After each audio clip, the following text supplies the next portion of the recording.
All right, welcome back to Web3 Whispers. Just two Chads today because this is a Web3 Whispers short pod. Yeah, So yeah, just two chats, that's it. just two chats. No guests today, Just two guys. Chads. Sorry about Yeah. that. I mean, it's not for a lack of us not being able to get someone on the pod. We just kind of want to do a short one-on-one episode. We're gonna call this, I think, a bite-sized episode. Name still to be played with. Maybe We call it a should we should whispers. change it Yeah, to we're the two whisper Chads, room. no Gigabrains. Two Two chats, no Ch- good. Yeah, yeah, no gigabrains. I like that. But yeah, so today we're gonna just be doing like a quick bite-sized episode where we just cover, several points each on what's kind of happened over the last week. I mean, I think a lot of like it's been kind of a bloodbath. Yeah, nothing But big. yeah, Nothing really big has happened. Slow day in crypto. nothing. Yeah, slow room. Yeah. No, but we're gonna just cover some points. We're gonna try to do it quickly. That way, like any of you guys that have that short car ride to McDonald's to pick up some French fries while you do some trading and lose all your money. On the way to Um, work. yeah, On the way to exactly. work You to can McDonald's. you can listen to us quickly. But anyways, like with that, we'll get started. I have 4 points to cover. I think Matthias has a couple too. And Yeah. so yeah, let's get started. So I Sweet. think everyone knows bloodbath last couple of weeks. Everything's down. But I'm going to cover some points. I think mostly in the NFT space, and I'm sure Matthias has a lot of DeFi points to cover. But so first big point, I think everyone has kind of seen on Twitter, but if you haven't, on May 9th, Zagabond, the Azuki founder, and now we know the Funks Tendies and CryptoZunks founder as well, published a biop on his journey to Azuki. Blatantly transparent, to be honest. Like he doesn't really beat around the bush, but there is a lot of, I would say, like pretty generous wording. I think crypto kind of saw right through it, and the project took a nosedive over the last 4 days. It fell from a price of around, I think, 20 ETH to 9 ETH at the time of the pod. um I mean, honestly, like I think May 9th to May 10th, like if you didn't see a tweet with the word Zagabond in it, you weren't on Twitter. It was pretty rough. I think the overall message is that Funks, Tendies, and CryptoZunks were kind of rugs, and I think a lot of people have this perception that he landed on Zuki, it took off, and now he's riding it. And I think that kind of begs the question, like if Azuki hadn't succeeded, would that have been another rug? And I think that's the question a lot of people are left with trying to answer themselves. Yeah, Matthias, before I hop to the next one, any points on that? No, I mean, oh yeah, I guess. But the only I was gonna say no, but I think it's a good question. What people should be asking themselves is like, when do people get reps in, like when do they get their at bats in the NFT space? Like, Hmm. if it's and then what? I think yeah, key takeaways are like, when do you get your reps? Like, how are you supposed to learn in NFTs without failing? And then what does like a successfully failed project or successfully abandoned project look like? Right. So Yeah, yeah, because just thinking through I those. mean, that's the thing, right? It's like in the corporate world, like there's a lot of Hmm. serial entrepreneurs, and I don't think they really get a bad rap. They start their businesses, they fail, they move to the next business.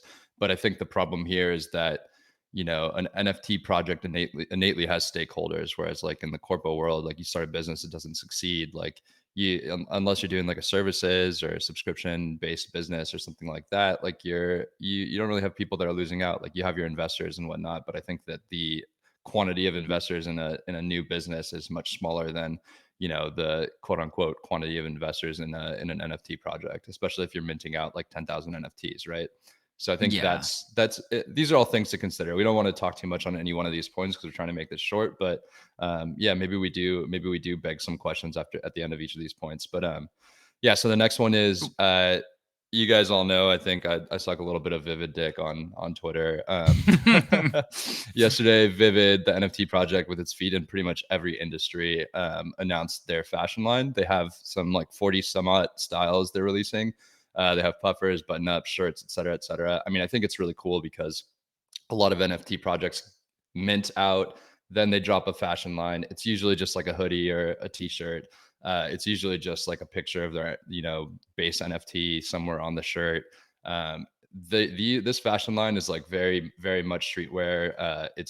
They have like leisure fashion, everything. So it's pretty cool. It's all Aki Bright inspired. Like a lot of it has Aki Bright's artwork on it. So if you guys don't know who Aki Bright is, he's the lead artist for the project, and he's really well known even before the project. But Zap, who's heading up He's their fashion guy at Vivid. Walked everyone through it in their AMA. They have like a cool little skate-esque, grungy fashion release video with some of their products. And it all looks really cool. Like it's definitely doing something different. And Vivid has media guy, they have marketing guys, uh they have Nell as their lore guy, they have Zap as their fashion guy. And so I mean, I think if you can read between the lines there, they're going to be doing a lot more than just fashion, and they haven't even minted yet. So I think that speaks pretty highly of the project. I love it. I think Did you it's get a dope. chance to see that yesterday, Matthias? The video they dropped? Yeah. Yeah, it looks really dope. I think honestly too, people need to like look for these kind of things. Like who's still building, who's like, powering on. Hmm. Like it's really kind of will give people like a mentality, like a little bit of a gut check, like a mentality check on a lot of projects. Like, are they getting discouraged? Is their messaging super bearish? What is it? Hmm. You know? Yeah, and So I think that also, it gives some people insight into what a good project can do, right? Like you want to deliver. I mean, that's kind of been the theme for even like Shogun War, is delivering before the mint, or in mhm. our case, free mint and then deliver, and then you start trying to monetize. And I think that's kind of the case here too. Yeah, exactly. I think, and they have a really bullish, a really good like messaging, and Yeah. I think they're just getting started, and it's a great Yeah. time to get into things in the bear. So yeah, Yep. Next point, Instagram will be supporting NFTs soon, like Twitter, the platform. I'm sure everyone knows this, owned by Meta, will support NFTs on Ethereum, Polygon, Solana, and Flow as soon as Monday. Today's May 12th, so Monday of next week. This could be a huge way to introduce a lot of Web2 and normies to Web3 in the NFT space. I mean, I think Instagram right now, unless like, I don't know, I'm not really on Web3 Instagram. I'm not really in crypto Instagram, so I don't know how vibrant that space is. But assuming it's a lot smaller than crypto Twitter, I think that'll be a good way for NFTs to get some more looks from Web 2 and hopefully get more people into this space.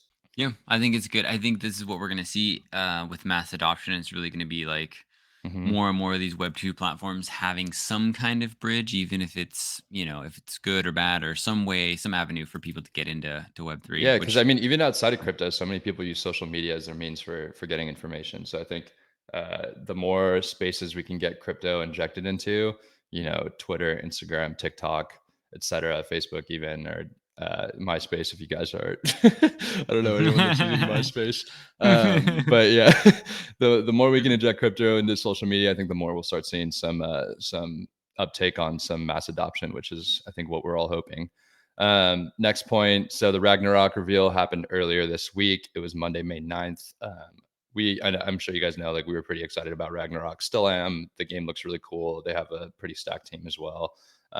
But yeah, so upon the reveal, there was a short swing up in the price. I think it went from 2.2 ETH average price to 2.5. But since then, the floor price has dropped a bit to zero point 0.9 ETH. The game hasn't released yet, so still waiting to see what the price action is like once the game releases. But yeah, that was my last point, Matthias. I don't know if you want to take it from there. Oh man, yeah, I know it's good. I mean, there's so much stuff going down. Like literally, there's a couple points that I think people need to really assess. So the first thing is basically I want to tell people like somebody just lost $9 million getting out of the curve pools, going Mm, going from USDC or USDT to USDC, like out of curve. mhm, Um, so, keep in mind when you start making moves and stuff like that, like you really need to kind of take the emotions a bit out of it, position yourself so you're not over leveraged, and not overexposed on a lot of these things because it's mhm. just, I can't even imagine. I mean, they started with 15 mil and they ended with six or Yeah, 15.5 or that's a whatever. You know what I huge. mean? Like, You so just basically chopped your holdings in half. yeah, Yeah, it's exactly. crazy. So that's I really mean, rough. But I think there's a lot of, I mean, sorry, just to go off that point a no, little no, bit, you're there's going good. to be a You're lot good. of I told you so's on Twitter. There's going to be a lot of roasting on Twitter. And, if you guys have been on this in the space for the last like couple of days, Twitter being the space, I think you've seen like the toxicity levels are kind of are kind of at all time highs right now. And so I would just, Matthias and I were talking a little bit before the podcast, and I'd urge anyone that's kind of in that mental space right now, mental negative space, to put down your phone and get off Twitter for a couple of days and Yeah. try to touch some grass, as we love to say, roll around in the grass, pee in the grass, do whatever you need to do. Yeah, exactly. I mean, it's just gonna be really rough on Twitter unless you're like, I don't know, even if you're in, it kind of doesn't matter what you're in. You're you're kind of down bad right now, unless it's, Yeah. USDC or USDT is still depegging a little bit. So, but you can. So that was one of the points I wanted to say. If anybody was worried about USDT, you can redeem 1 to 1, and I think about 300 million has been done so far. Mhm. If you go to their Twitter, they have like a link and stuff like that. The founder has a link over there too as well, but I think it's just on their site. I never got into it, so I never did. But I thought people, just in case people are worried about it, just Mhm. you know, there's so much. But yeah, it's gonna get a little wild here. Yep. The other thing I was gonna say, so basically, main thing was, good news. KSI Crypto lost $2.8 million. No, I was just kidding. But he did actually lose 2.8 million on Luna. He had 157,000 Luna, now worth about $1,000. So Insane. bottom maybe in. We could be seeing something going up. Yeah. I don't know. I don't see a recovery for Luna. I mean, that was the other point, was their plan kind of is basically just to get rid of all the bad debt. They're going to burn everything they can. I mean, they're trying to get everything basically um just shored up. I don't know. There's so many projects that are built on top of Luna. Um and there's so many funds that I think that's like the other point I wanted to bring up, was there's a lot of funds that were heavily into Luna that Mhm. we may see where that kind of spills over, where they need to shore up their books.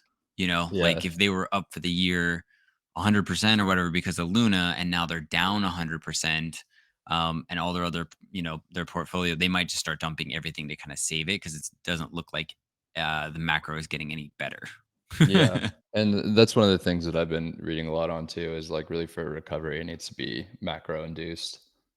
Yeah, I mean, I can't imagine like, going into like a bear. I mean, we still have the war, we still have famine supposed to hit soon or whatever, food shortages, all this kind of shit's going down.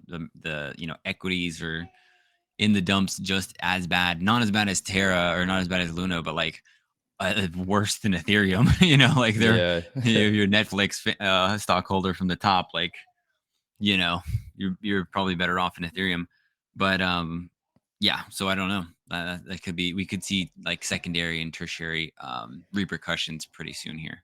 Yeah, yeah. I mean, that's the thing is like when something happens as quick and as violent as this Luna collapse, I mean, I think, a lot of people expect like, things are over after like day 3. I mean, I think we're going to start seeing Hmm. Twitter simmering down for a little bit. There might be a little bit of a rest period for some people, but I wouldn't get too comfortable because like Matthias is saying, there's definitely going to be some secondary and tertiary implications. Hmm. Yeah, exactly. And I think people really need to kind of take a little time, realize too that like last time Luna depegged, it took 10 days for it to repeg. And that was when Hmm. it didn't death spiral. So like, you know, this will go on longer than 10 days at least. Yeah. So before people start trying to catch knives and shit. Um, I mean, yeah, Wear and I some think some gloves. people, yeah, exactly. Wear some chain gloves or something like that. But I mean, the thing is too, like to keep in mind is like, people, I think I saw some comments on Twitter that like, oh, save Luna, just get rid of UST and save Luna. And they don't realize like Luna is UST.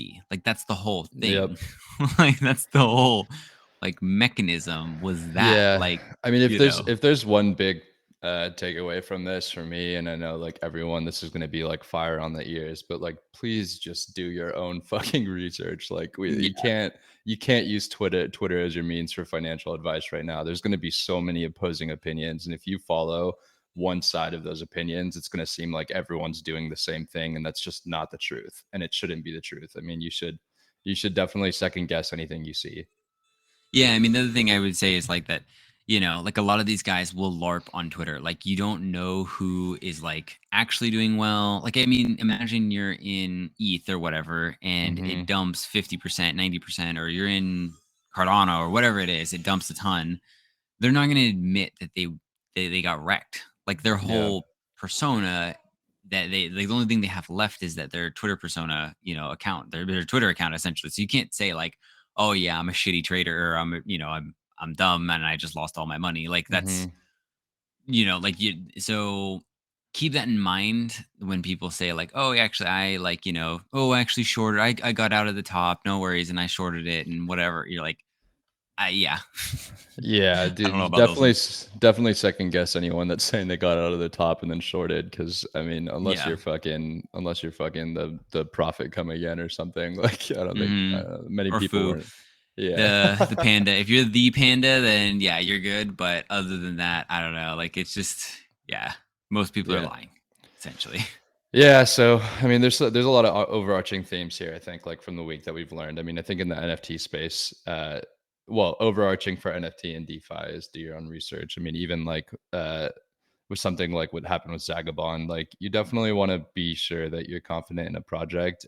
But I mean, even more than that, I don't know how much you can really, especially if someone's using pseudonyms, it's going to be tough to really do your research on the founders from time to time. But I do think that this gives us a lens into uh, values within the team, right? Like if you do know a team's past projects, I think that it's important to go back, look into them, see how they're doing, try to understand the history, try to understand the story, because I think that'll give you some insight into the founder mentality.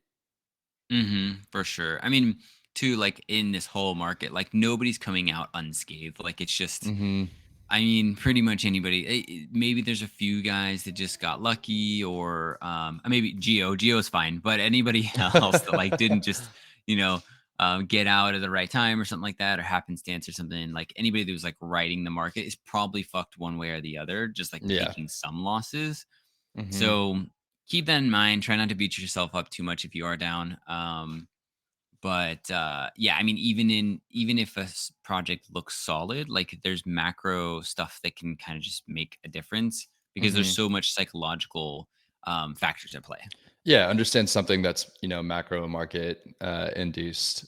Understand the difference between that and something that's team or community induced, right? Like it's going to Yeah, be tough to tell which one's which. I think in this market, but I think understanding that can help you kind of inform your decision to hold or sell.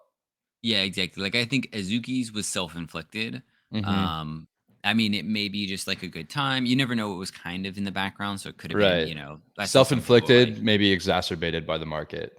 yeah, I mean, I don't know. Like people sometimes, I don't know what the strategy maybe was. Like there could have been some people were saying cool cats maybe were telling. I don't. This is all totally crypto here, crypto Twitter hearsay and like Hmm. rumors and stuff. But like maybe Zagabond was getting blackmailed, and then oh like maybe the strategy was to like drop this bad news in a bear because then they can blame it on the markets. Hmm. Like maybe people be distracted. Then in a bull Right. like Short-term so. memory. Yeah, I mean, maybe it's a strategy, maybe it's good, maybe, whatever. Definitely check out the Azuki Discord. They do have a good write up. I think they're gonna probably come back around. Hmm. Um, so I don't not too worried about NFT projects to keep in mind may be more well collateralized than some of these DeFi projects that have all of their liquidity in their protocol Hmm. or that are not keeping their treasury very safe. Yeah, and I mean, that's the thing is like we're not trying to beat down Azuki while they're down or Zagabond while he's down, but I do think that this gives us a lens into evaluating project teams and kind of put some more emphasis into that as well, which is something that we've been preaching on the pod. Yeah, I mean, the bull case is like, what else could be bad? You know what I mean? Like, this is Yeah, maybe just a Zuki generational low, and you just fucking pick up 9, 10 of them, and it just goes back to 20th. I don't even know what the floor is right now, I too. I think should it's probably 9 check ETH. that. 90th. Yeah, I mean, started lower than that, right? So he Hmm. could make the hero play and just scoop some Zooks. But yeah, and Terra's up 34% in the last hour. So, could be good. Yeah, We who seeing a knows? bottom? We catching knives? I don't know. Probably not.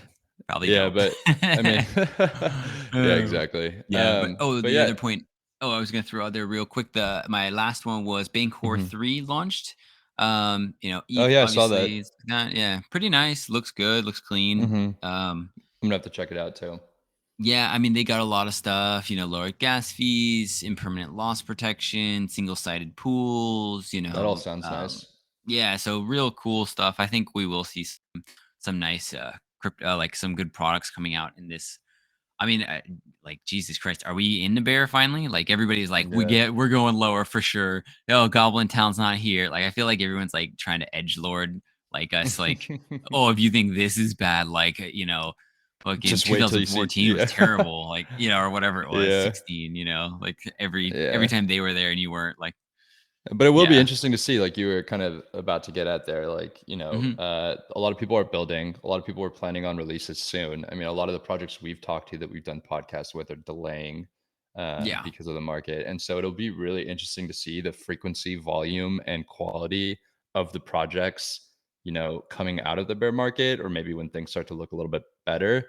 And I Mhm. think that'll be a cool time to be in the space, especially. I mean, I think the space is interesting whether it's up or down. Obviously, it hurts more when it's down, and there's a little bit of a love-hate relationship when that happens. But I think it'll be even cooler and much more interesting and exciting coming out of this, not just from a monetary standpoint, but from a project standpoint and a project quality standpoint, and even like a differentiation standpoint. I mean, there's so many teams that are building right now that are just kind of twiddling their thumbs, or waiting until things start to look a little bit better and there's a good entry.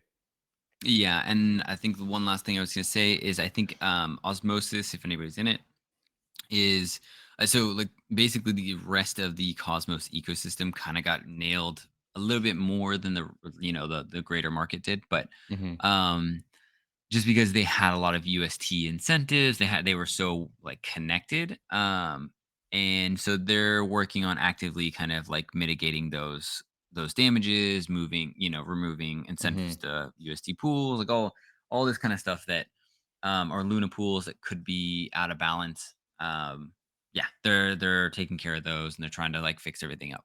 So It's good to hear. I mean, I think that's the right thing to do, right? Trying to recover when you're down. yeah, yeah. I mean, some of this stuff, it's just I really do think Luna, it got too big. Like actors with a lot of money. Like I Hmm. don't know. Like people think it's conspiracy theory. I think it's probably something any degen would do if they had enough capital and were smart enough to do it. Hmm. Like, if you're not in it, it's like just wreck it and make $5 billion, $10 billion. Okay, done. Hmm. Like why wouldn't they do that? That's like literally what they do. Yeah, if you see If an you look at opportunity there and you're gonna make money doing it, like it sucks to say, but like a yeah. lot of people would do it at the expense of others. I mean, some of these when I don't know about these people or whatever who did it. I don't know who did it or anything like that. But if you want to look at like, I mean, Soros did it to Thailand. Like Yeah. real people, like not even like crypto, these weren't pseudonyms. This was like a country. So if you think Yeah. this hasn't happened before, like economic attacks, like this is what Satoshi and the Bitcoin maxis are always on about. It's like this Hmm. shit is real and they'll do it to you. Yep. Yeah. So Exactly. But so yeah, a lot of points. I mean, I don't know. Do you have anything else to cover, Matthias?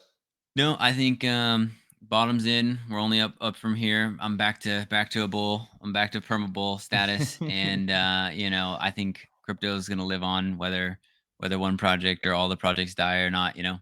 Yeah, yeah. Still bullish on the space, even in a bear market. Just who Exactly. knows how long we'll be down. But Yeah. yeah, no. I mean, I think we covered a decent amount of points there. We tried to do it quickly, make this a bite-sized episode for you guys. Anyone that was looking for a breath of fresh air, because I think the last couple, or I should say, last handful of episodes we've done, we've had a guest on every time. So we just want to start doing these episodes like once or twice a week, just so that people can listen to it quickly, get their news for the week, and move on.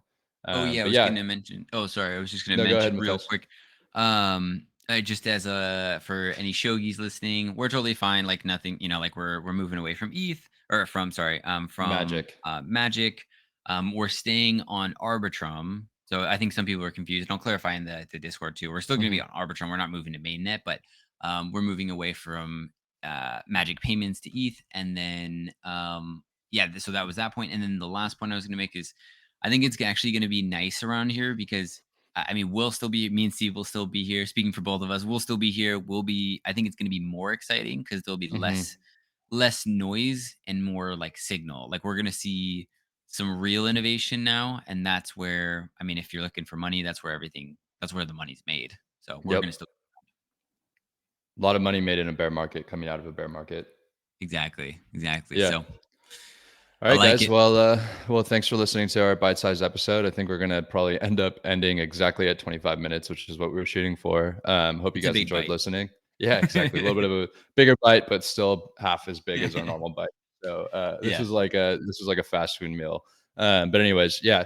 Thanks guys for listening. Let us know if you'd like us to change up the structure of this or what your thoughts are. We always appreciate any feedback. But yeah, anyways, have a good day, guys.